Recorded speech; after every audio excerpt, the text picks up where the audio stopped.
Reka ngusubize wowe ubana natwe umunsi ku wundi gwifurize umugisha w'Imana, amahoro, amahirwe atuka kuri Nyagasani umwami Imana. Imana rero ibagire neza kandi Imana ibiteho cyane ndetse ize kubarengera no kubarebana amaso y'imbabazi. Nkunda kubabwira buri munsi, mbabwira ngo birashoboka ko waba urwaye, waba ufite ibibazo, waba ufite intambara, waba ufite amage ndetse n'amakuba, ariko izere Kristo Yesu araza kukubera umucyo, arakubera itara. Numwisunga byonyine gusa uraza kwakira ineza y'Imana kandi uraza kwakira ukuboko kuwiteka. Reka kandi maze mumuriza nanone abantu bose bagize ibyago, burya kubura umuntu biragatsindwa n'uwiteka ni bibi, birababaza, ariko kandi none aheza iwacu ni mwijuru kuko niho dutegereza umukiza wacu ko azava.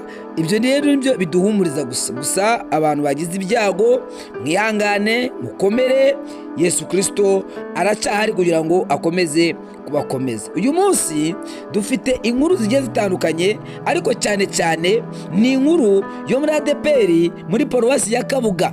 Nyuma yo kuza guhuza insengero, ibara ryabaye hano, batangiye guhura n'ibibazo bikomeye ndetse umushumba yabuze ayo akira nayo amira. Sinzi ukuntu ari buze kubyifatamo umushumba wa Paruwase Yakabuga nyuma yo kuza guhuza insengero. Ibi twagiye tubabwira ngo bavandimwe, ibyo kuza kubaka ngo umuntu kubaka insengero, mbabwira ko bitazakunda.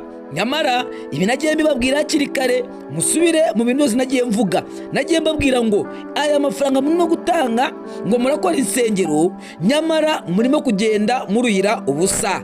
Nyamara ibyo navuze byatangiye gusohora. Adepr ikimara gufata imyanzuro yo kuza guhuza insengero, ikigiye kubaho mugiye kugiteruza amaboko atatu ndetse mudashaka n'ukuboko kwa kane. Ariko kugira ngo mbikubwire neza, mbere ya byose nyemerera banza ukore subscribe kuri iyi channel, ukore comment, ushyiremo like yawe kugira ngo ibintu byose bikomeze kugenda neza. Share rwose nushaka kuyihorere, ntago nyigutumye, ari abantu bwira ngo azo mashare yawe nayo ngutumye, yihorere. Kora basi, shyiramo commentaire yawe, ubona ubyumva gute wowe. Kora like ikiganiro kirayikinge kugira ngo ibintu byose birusheho kugenda neza cyane. Imana rero iguha umugisha wowe wakoze subscribe, Imana iguha umugisha wowe warebye ikiganiro, ndetse Imana iguha umugisha wowe wanditse muri commentaire yawe utubwira uko nawe ubyumva ndetse nuko ubyumva. Hano rero nkuko natangiye mbibabwira, Adepr yafashe umwanzuro nyuma yo kubanza kubwira abakristo ko bagomba kubaka insengero. Abakristo muzi neza ko insengero zikimara gufungwa kubera ko zitujuje ibisabwa bisabwa n'urwego rw'imiyoborere RGB, ndetse hano ko insengero zasaga ziri mu kajagari, inyinshi ntago zari zujuje ibisabwa. Icyambere, ubwiherero, amasuku, bya bintu byose nk'uko biri kuri checklist uko byasabwaga, insengero zose zitabyujuje zasabwe ko ziba zifunzwe kugira ngo zize kubanza kuzuza ibyo bintu byose. Hanyuma abayobozi ba Adepr bagiye bababwira ko mukora ibisabwa kugira ngo zifungurwe. Hano twavugije amakondera tubabwira ngo nyabuneka amafaranga murimo gutanga dukurikije n'ibisabwa n'urwego rushinzwe kugenzura, ntabwo izi nsengero zafungurwa. Kubera iki? Kubera uburyo aho ziteye ndetse n'ubucucike bwinshi bw'insengero ntabwo byagombaga gukunda. Turavuga ngo nyabuneka amafaranga murimo gutanga agiye kuba impfabusa. Ibi ni mwabyumva mukavuga ngo ni ibyacu, ngo twebwe ngo turi kugumura abantu, nyamara ntabwo twabagumuraga, ahubwo twababwiraga ibizababaho. Nyuma yaho rero ibi Adepr imaze kubona ko bitagikunda ko insengero zose zafungurwa, itegeka abashumba kumanuka bakajya hasi ku matorero, ikiswe imidugudu, kuza kubabwira ko insengero zigomba guhuzwa, bagakora rumwe rw'icyitegererezo ruhwanye n'igihe. Aha rero niwo umushumba Paruwase Yakabuga yamanutse.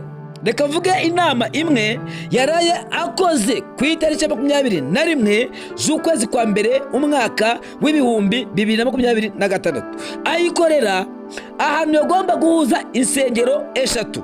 urwa mbere Murindi, urwa kabiri Gasogi, urwa gatatu Gashure.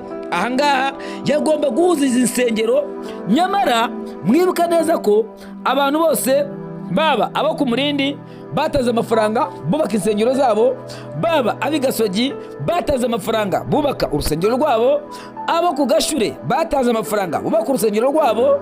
Muri cya gihe twababwiraga ko mwahagarika gutanga amafaranga, nyamara ntibabyumva, ahubwo abayobozi bagakomeza kuvuga ngo nimutange amafaranga kuko bazabakingurira. Ariko ihurizo ryaje ku mushumba, aho yamaze gukora n'inama n'abo bantu bose, abadiyakoni, abaririmbyi, inama muzabikorwa. Aba bantu bose bakimara kubabwira ibizaba, bahise bamwe bagarama barabati ntabwo tubibyemera, ntabwo tubikunda mu buryo bukomeye cyane.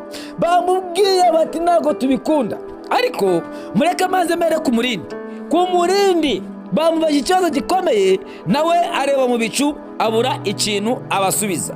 Mwibuka ko ubwashize nababwiye ko icyangombwa cyabo gishobora kuba kibaruye ku mushumba mukuru w'itorero rya Adepr Ndayizeye Izayi. Babimenye ryari? Babimenye igihe bajya gusora, bakubisamo tin number, bakubisamo za UPI, basanga ibintu byose byanditse ku mazina y'umuyobozi mukuru w'iri torero Ndayizeye Izayi. Icyo bakoze ni kirero, bahise bahagarika kongera gusora. Uyu munsi kimaze imyaka 2, uyu ni umwaka wa 3 badasora. Mwibuka mande arimo kujyaho, mwibuka ibintu byose birimo kugenda byipanga, barabati ntabwo tuzongera gusora. Byabaye ngombwa ko akimubaza rero, azanye ibintu by'umusoro.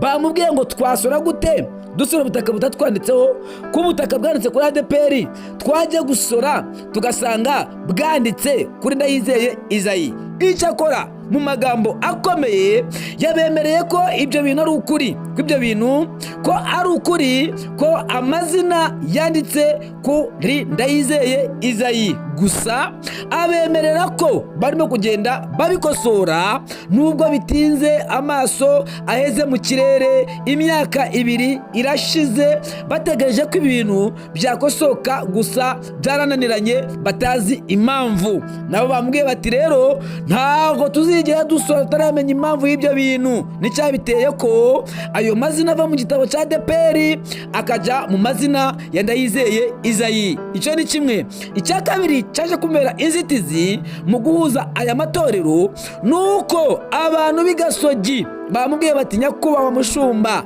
mwadusabye ko dukora ibisabwa, turagerageza turakora uko dushoboye mu mbaraga zacu nkeya, twarakoze dukinga amadirisha, dukora buri kimwe cyose, none uyu munsi wa none dufite n'andi mafaranga kuri konte, nimwe mwatumye dushora amafaranga yacu, none uyu munsi muraje ngo tubireke duhurize ku Murindi twe utanga amafaranga uko yakabaye. Baravuga ngo ntabwo bishoboka ko twatanga andi mafaranga.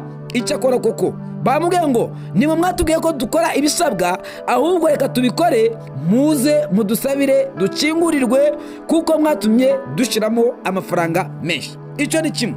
Cyakoze abantu bose, abanyagasogi, abanyagashure bose batashe bavuga ati ntabwo bikunda. Icyo ni ikintu gikomeye. Ariko kandi reka nanjye nanga inama, wa mugani w'abakristo, nukubera iki niba izo nsengero zavuyeho ubundi Adepr yafashe umwanzuro igafata ikibanza cyo ku Gashure, igafata ikibanza cy'Igasogi, ikabigurisha, igakuramo ayo mafaranga, hanyuma ayo mafaranga yamara kuvamo, kuko izo nsengero tazasubiraho, ayo mafaranga yamara kuvamo bakayafata bakayaterura bakayubakisha urusengero rumwe. Abantu rero bakubati rero nyabuneka mwebwe mukutuya ngo dushora amafaranga yacu, nimwarangiza muzagurisha ibibanza mwishyire mu mifuka yanyu, ntabwo tubyemera. Cyakoze nababemera ko baramutse bagurishije Gashure, bakagurisha Igasogi, bakazana amafaranga bakayashora ku murindi byabagirira akamaro cyane kuruta ko bakomeza kugenda bitanga amafaranga. Ibi rero ni ibintu bikomeye byamaze kubera ihurizo umushumba, byamaze kubera ihurizo abakristo bose ndetse n'abayobozi bagiye batandukanye bayoboye aya matorero. Rero reka njyewe nsoreze hano mbabwira ngo Imana ibahe umugisha. Gusa abakristo bo bifuza ibintu bikurikira. Barifuza ko nibura ibyo bibanza byagurishwa, byamara kugurishwa bakaza bakubaka urusengero rumwe ariko batongeye gutanga andi mafaranga, kuko baravuga ngo nayo twatanze twige tuyabona, ntituzi naho yagiye ndetse yewe ntituzi n'irengero ryayo kugeza uyu munsi wa none. Rero baravuga bati rero nta mafaranga tuzongera gutanga, ahubwo nimufate bya bibanza mubigurishe, mwamara kubigurisha muze mwubaka urusengero rumwe rujyanye n'itekerezo, turangiza mudusabire dukingurirwe. Ariko ibintu byo bwitangiye byo baravuga ati ntabwo bizongera rwose, cyane kuko batari no kubyumva cyane. Bari bazi ko bakorera Imana ariko basaza atari Imana bakorera, ahubwo ari abantu bagenda bakorera Imana. Rero iguha umugisha, ndagukunda cyane, mwifuriza amahoro, umugisha Uwiteka. Kora like, subscribe, share, commentaire yawe. Imana iguha umugisha kandi Imana ikurebe neza. Shalom.